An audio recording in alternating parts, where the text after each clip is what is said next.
ઉનાળામાં મોટાભાગના લોકો ઓઆરએસ પીતા હોય છે, પરંતુ આ ઓઆરએસ અસલી છે કે નકલી છે તેની જાણકારી કેવી રીતે મળશે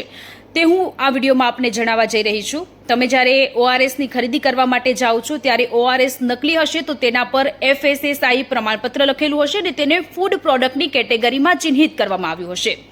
ઓરિજિનલ ઓઆરએસની ખરીદી કરવા માટે જશો ત્યારે ઓરિજિનલ ઓઆરએસના પેકેટ પર WHO આધારિત ફોર્મ્યુલા લખવામાં આવેલી હોય છે, એટલે કે આ જે ઓઆરએસ હોય છે તેને દવાઓની કેટેગરીમાં સામેલ કરવામાં આવેલી હોય છે અને તેના લેબલ પર માર્ગદર્શિકા હેઠળ તૈયાર કરવામાં આવેલું હોય છે। તેની ગુણવત્તા જળવાઈ રહે તેની પણ ખાતરી રાખવામાં આવતી હોય છે।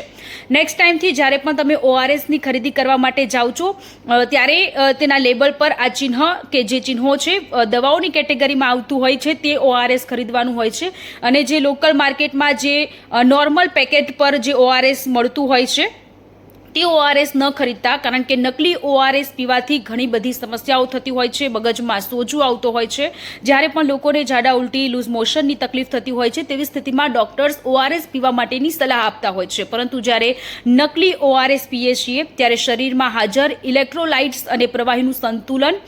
કે જે બગડી જતું હોય છે ને એટલા જ માટે ઘણા બધા બીમારી પણ થતી હોય છે। ખાસ કરીને નાના બાળકોને જ્યારે પણ ઓઆરએસ પીવડાવો છો ત્યારે જે અસલી ઓઆરએસ છે જે માર્ગદર્શિકા હેઠળ જે ઓઆરએસ બનતું હોય છે તે પીવડાવજો। નકલી ઓઆરએસમાં ખાંડનું પ્રમાણ પણ વધારે હોય છે ને ખાંડ ખાવાથી પણ આપણા શરીરમાં ઘણી બધી તકલીફો થતી હોય છે।